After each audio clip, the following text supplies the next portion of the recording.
नमस्कार, आप देख रहे हैं अपना मध्य प्रदेश में हूं आपके साथ शिल्पा तोमर। बुलेटिन की करते हैं शुरुआत इस वक्त की बड़ी खबर के साथ। सीएम शिवराज सिंह चौहान ने कांग्रेस पर साधा निशाना, कांग्रेस पर लगाया घटिया राजनीति करने का आरोप। कांग्रेस भ्रम फैलाने की कोशिश कर रही है, सीएम शिवराज की तरफ से कहा गया। कल आदिवासियों को लेकर भी भ्रम फैलाया गया, आज पिछड़े वर्ग के बारे में भी भ्रम कांग्रेस फैलाने का काम कर रही है। इस तरह से ये गंभीर आरोप, ये जोरदार निशाना कांग्रेस पर सीएम शिवराज सिंह चौहान का। उन्होंने कहा कि कांग्रेस ने पहले आदिवासियों को लेकर भ्रम फैलाने का काम किया और अब पिछड़े वर्ग के बारे में भी कांग्रेस कुछ इसी तरह से काम कर रही है, सिर्फ भ्रम फैलाने का काम कर रही है। सीएम शिवराज सिंह चौहान ने कांग्रेस पर कुछ इस तरह से निशाना साधा और कांग्रेस पर घटिया राजनीति करने का आरोप लगाया। जो आदिवासी वर्ग के लोग हैं, जो पिछड़े वर्ग के लोग हैं, उनके उत्थान को लेकर बात होनी चाहिए, लेकिन यहां पर कांग्रेस घटिया राजनीति पर उतर आई है और उन्हें भ्रमित करने का काम कर रही है। ये हो गई और एक बात का जवाब और देना पड़ेगा पूरी कांग्रेस को और कमलनाथ जी को। 19 तारीख के अत्यंत महत्वपूर्ण मामले में कम से कम एडवोकेट जनरल को तो खड़ा करते, देश के प्रख्यात वकीलों को लाते,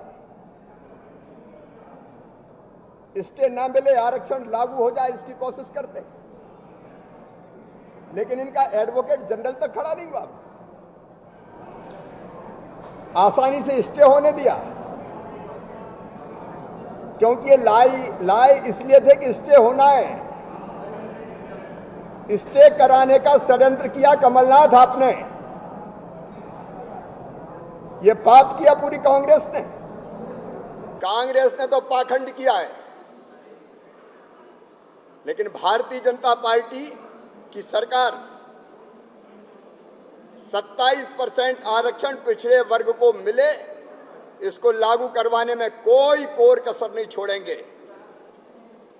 हम प्रयत्नों की परिसीमा करेंगे और हमारा भरपूर प्रयास होगा, कोई कसर हम नहीं छोड़ेंगे कि पिछड़े वर्ग को यह आरक्षण मिले। दीपा श्रीवास्तव हमारे साथ, हमारी संवाददाता और ज्यादा जानकारी के साथ जुड़ चुके हैं, उनका रुख करते हैं। दीपा, जबरदस्त तरीके से सीएम शिवराज सिंह चौहान कांग्रेस पर निशाना साधते दिखे, कांग्रेस पर उन्होंने घटिया राजनीति करने का आरोप लगा दिया।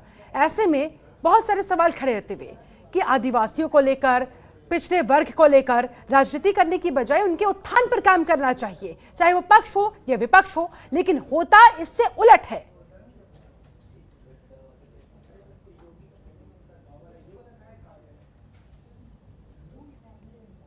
मानसून सत्र का आयोजन किया गया था, जिसके अंदर 4 दिवसीय मानसून सत्र होना था, लेकिन कहीं ना कहीं 3 घंटे की कार्यवाही जो है वही हो पाई। 3 घंटे में विधानसभा का जो सत्र है, यानी मानसून सत्र जो है, उसे समेट दिया गया। अनिश्चित काल के लिए अब उसको स्थगित जो है वो कर दिया गया। लगातार हमें देखने को मिला कि कल भी जहां पर कांग्रेस के द्वारा आदिवासियों के मामले को लेकर आदिवासी दिवस होने पर छुट्टी के मामले को उठाया गया, जहां पर जमकर हंगामा किया गया, जिसके कारण कहीं ना कहीं कल भी विधानसभा को स्थगित करना पड़ा। उसके बाद आज एक बार फिर से जब विधानसभा का मानसून सत्र जो है, जहां पर कई जनहित के मुद्दों पर चर्चा होनी थी, कई महत्वपूर्ण विषय जो है वो बच भी गए, लेकिन लगातार विपक्ष के द्वारा हंगामा करने के कारण जो सत्र है उसे स्थगित किया गया, अनिश्चित काल के लिए स्थगित किया गया। दोनों ही जगह से देखा जाए, निश्चित तौर पर ये बात कही जा सकती है कि जातिवाद को लेकर कहीं ना कहीं सियासत जो है वो गरमाती हुई नजर आ रही है। शिल्पा, हम देख पा रहे हैं कि चाहे विपक्ष या पक्ष, दोनों ही लगातार इस पूरे मामले को लेकर, इस मानसून सत्र की अगर मैं बात करूं तो इसमें सबसे ज्यादा फोकस हमें कहीं ना कहीं अगर देखा है तो वो जातिवाद पर देखने को मिला है। चाहे हम बात कर लें ओबीसी को लेकर आज हंगामा किया गया, कल भी हमने देखा कि आदिवासियों को लेकर हंगामा किया गया। विपक्ष लगातार इस तरह के सवाल उठा रहे हैं कि सरकार के द्वारा जो भी जाति है उनके लिए काम नहीं किया जा रहा, लेकिन साथ ही साथ अगर सत्ता पक्ष की मानी जाए तो उनका भी साफ तौर पर कहना है, जिस तरह से आज भी सीएम शिवराज सिंह चौहान ने बात कही है कि कांग्रेस यानी कमलनाथ की अगर बात की जाए तो उन्होंने उनके काल में वकील तक जो है ओबीसी वर्ग का जो आरक्षण था उसके लिए खड़ा नहीं किया था। कम से कम बीजेपी के द्वारा प्रयास किए जा रहे, कांग्रेस लगातार इस तरह के प्रयास कर रही है कि किसी भी तरह से जातिवाद के मुद्दे को उठाया जाए, ताकि जो जनहित के मुद्दे हैं उन्हें दबाया जा सके। लेकिन कहीं ना कहीं शिल्पा अगर देखा जाए, दोनों ही पार्टियों के द्वारा आरोप प्रत्यारोप तो लगाए जा रहे हैं, लेकिन इसमें कहीं ना कहीं अगर नुकसान हुआ है तो वो जनता का हुआ है, क्योंकि जो भी जनहितैषी मुद्दे थे वो कहीं ना कहीं जातिवाद के चक्कर में पीछे रह गए। जी, लेकिन जनता तो फिर सवाल करेगी ना, और दोनों पार्टियों से सवाल करेगी कि एक दूसरे पर आरोप प्रत्यारोप के चक्कर में हम कब तक पिसते रहेंगे। जनहित से जुड़े हुए मुद्दे कब उठेंगे अगर हंगामा ही होता रहेगा, सदन की कार्यवाही स्थगित ही होती रहेगी? जी शिल्पा, ये बात कही जा सकती है कि कहीं ना कहीं जो जनता है, नुकसान सिर्फ उनका हुआ है, क्योंकि नुकसान जनता को ही भरपाई उसकी करनी पड़ती है। क्योंकि जिस तरह से हमने देखा कि जब पहले कोरोना के कारण वैसे ही सत्र जो है वो सही तरीके से आयोजित नहीं हो पाते थे, अब कहीं ना कहीं मानसून सत्र वैसे भी 4 दिवसीय रखा गया, जिसमें ये बात कही जा रही थी, लगातार कांग्रेस के द्वारा ही सवाल खड़े किए जा रहे थे कि जनहित के मुद्दे नहीं उठ पाएंगे। लेकिन अब जब उन्हें मौका मिला तो इस तरह से हंगामा करना, लगातार किसी भी मुद्दे को नहीं रखने दिया जाना, तकरीबन 12 जो कहा जाए कि विधेयक थे उन्हें पारित किया गया पूरी विधानसभा के अंदर। सिर्फ और सिर्फ 3 घंटे तक कार्रवाई होती रही, लेकिन उस बीच भी लगातार हंगामा जो है वो विपक्ष के द्वारा किया गया। बजाय इसके कि जनहित के मुद्दों को उठाया जाए, केवल और केवल हंगामा करने का काम कहीं ना कहीं विपक्ष ने किया। तो कहीं ना कहीं ये कहा जाए कि विपक्ष और पक्ष दोनों ही आरोप प्रत्यारोप तो कर रहे हैं शिल्पा, लेकिन इस बीच कहीं ना कहीं नुकसान यदि किसी का हुआ है तो वो आम लोगों का हो रहा है, क्योंकि जो जनता के मुद्दे थे, और इस पर तमाम पार्टियों को सोचना होगा, गंभीरता से सोचना होगा। बहुत बहुत शुक्रिया दीपा, आप हमारे साथ बनी रहे, आगे भी आपसे बातचीत जारी रखेंगे। बात करेंगे एक और बड़ी खबर की। कमलनाथ ने सरकार पर लगाए गंभीर आरोप। 27% आरक्षण को लेकर सरकार ने पक्ष नहीं रखा, ये बात कमलनाथ की तरफ से कही गई, ये आरोप कमलनाथ की तरफ से लगाए गए। बता दें आपको, उन्होंने कहा है कि बीजेपी दबाने और छुपाने की राजनीति करती है। सरकार सदन में चर्चा से भागी है, सरकार कोविड पर बात करने के लिए तैयार ही नहीं है। ये आरोप कमलनाथ ने लगाए शिवराज सरकार पर। बीजेपी दबाने की और छुपाने की राजनीति करती है। सरकार सदन के अंदर चर्चा चाहती ही नहीं है, चर्चा से भाग रही है। 55% हमारे प्रदेश की जनसंख्या पिछड़े वर्ग की है।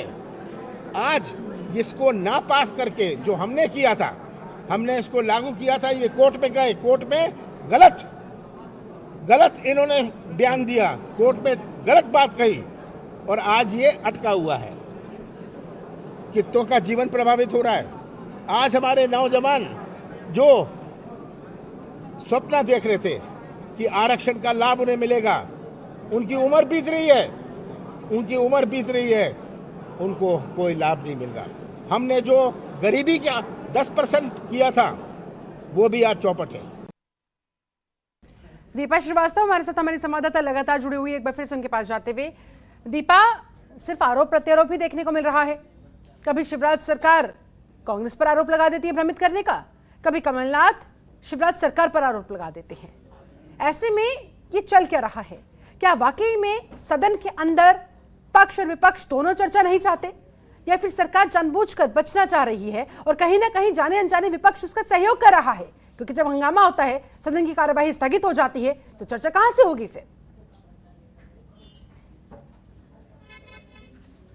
जी शिल्पा, ये बात कही जा सकती है, क्योंकि जिस तरह से हमने देखा कि कई महत्वपूर्ण मुद्दे थे जनहित के। यानी अगर पहली बात कर लीजिए प्रश्नकाल की, तो प्रश्नकाल में कई महत्वपूर्ण सवाल जो है वो विधायकों के द्वारा लगाए गए थे, लेकिन इतना ज्यादा हंगामा जो है विपक्ष के द्वारा किया गया, इस तरह से हंगामा किया गया कि कार्रवाई जो है उसे आगे बढ़ने ही नहीं दिया गया, जिसके कारण पहले ही विधानसभा को स्थगित करना पड़ा। आधे घंटे के लिए विधानसभा को स्थगित किया गया।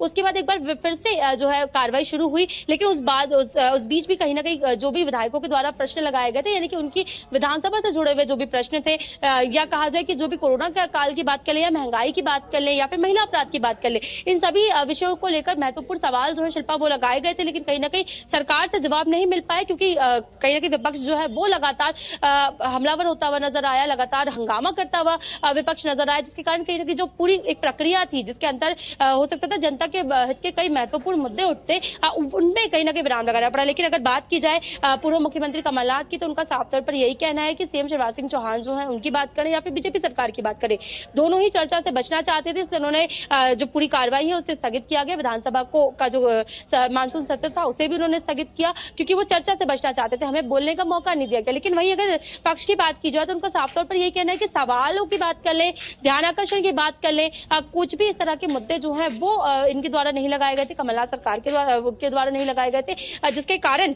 उनके पास कुछ बोलने को नहीं था, इसलिए केवल हंगामा किया गया। तो निश्चित तौर पर शिल्पा ये बात तो साफ होती है, भले पक्ष की बात करें, विपक्ष के आरोप प्रत्यारोप दोनों लगा रहे हैं, लेकिन नुकसान यदि किसी का हुआ है तो वो जनता का हुआ है।